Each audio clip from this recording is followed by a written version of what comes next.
While the world isn't paying attention, Canada and Mexico are making moves that are quietly shaking the foundations of US economic influence. This isn't just about tariffs anymore. It's about something bigger. Power. Not just economic power, but political influence and control. The kind that doesn't come from military strength, but from trade routes, supply chains, and financial leverage. It starts with a signature: 25% tariffs slapped on Canadian and Mexican imports overnight. Just an economic punch meant to send a message. We're in charge. But here's the part Washington isn't ready for. Canada and Mexico aren't flinching. No panic. No desperate calls for compromise. Instead, they're responding with something more effective than retaliation: strategy. While the US focuses on posturing, Canada and Mexico are drawing up blueprints, not for revenge, but for realignment. This isn't shaping up to be a simple trade dispute. It's looking like an economic reckoning. Canada isn't lashing out. They're calculating targeted tariffs. Instead of reacting emotionally, Canada's hitting back with tariffs that target specific US goods tied to key political districts. The kind of pressure that echoes in Congress, not just on Wall Street. Diversifying supply chains. Canada is quietly reducing its reliance on US imports, strengthening trade ties with Europe and Asia, strategic partnerships. They're deepening global relationships, not out of spite, but to ensure they're never in this vulnerable position again. Because Canada understands the best retaliation isn't fighting back, it's making sure you never need to. While Canada plays defense, Mexico is playing offense. They aren't just reacting to the tariffs, they're using this as an opportunity to build an economy where the US isn't the central player. New trade deals. Mexico is locking in agreements with the EU, China, and South America, opening new markets and reducing dependency on the US. Boosting domestic manufacturing. Investments are pouring into Mexican industries, cutting down reliance on cross-border supply chains. Infrastructure expansion. Mexico is building new ports, rail lines, and trade routes that bypass US influence entirely. For Mexico, this isn't a setback, it's a reset. And every deal they sign is another crack in the foundation of US economic dominance. The US thought the tariffs would hurt Canada and Mexico, but the real pain is landing right here at home.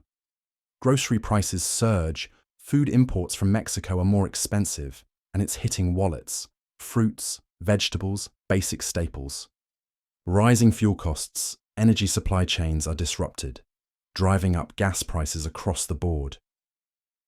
Here's the part no one wants to admit. Tariffs aren't taxes on other countries. They're taxes on your own people. When companies pay more to import goods, they don't absorb the cost. They pass it on to you. While tariffs dominate the headlines, another war is brewing quietly. A currency war. Canada's quiet shift. They're reducing reliance on the US dollar in key trade deals, shifting toward the euro and the UN. It's subtle, but it sends a message. We've got options. Mexico's strategic devaluation. Mexico is adjusting the value of the peso to make its exports more competitive globally, hurting US businesses without firing a single tariff back. But this isn't just about economics, it's psychological warfare. Because when confidence in the dollar shakes, the whole world feels it. And once that confidence cracks, it's not easy to patch it back together. Behind the scenes, corporate America is struggling. Factories are stalling. Critical parts from Canada and Mexico aren't moving, shutting down production lines across the US. The auto industry bleeds. Car manufacturers are facing massive delays.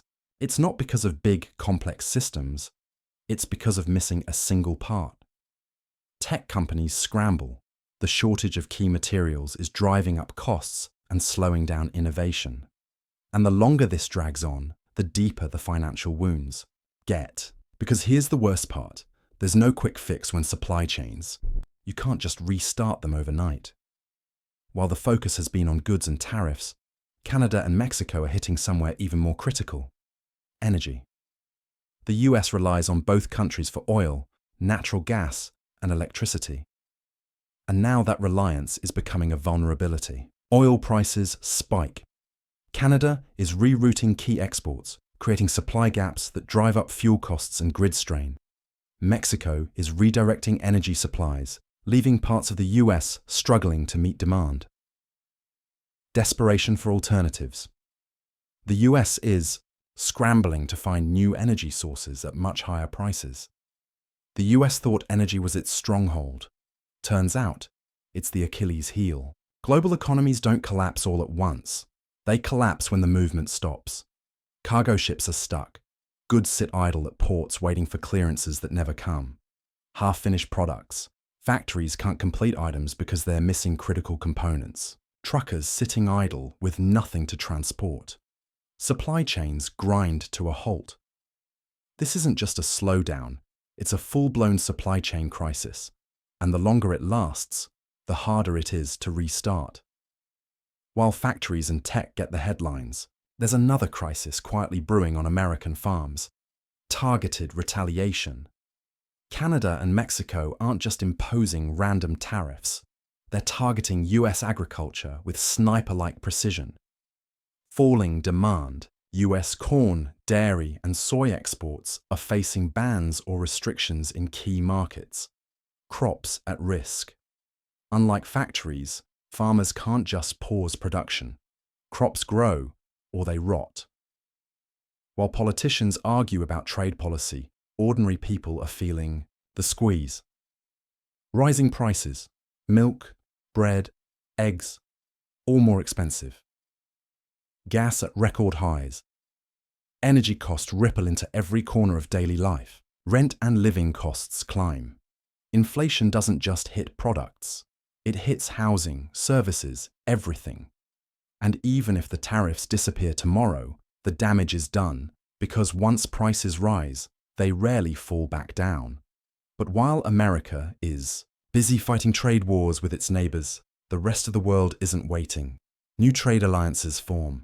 Countries in Europe, Asia, and South America are signing new agreements, bypassing the US altogether. Global supply chains shift. Nations once reliant on US partnerships are now finding new routes and new markets, reducing US influence without fanfare. Major companies are moving operations to countries with stable trade environments, leaving behind empty warehouses and lost jobs. Investment pullbacks. International investors are pulling out of US markets faster than they arrived, looking for more predictable returns elsewhere. Billion-dollar deals signed abroad.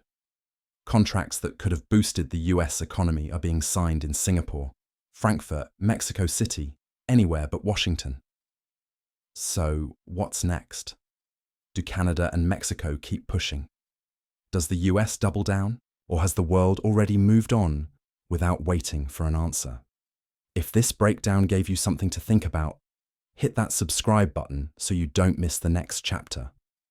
Drop your thoughts in the comments. How do you think this ends? Thanks for watching, and as always, see you in the next one.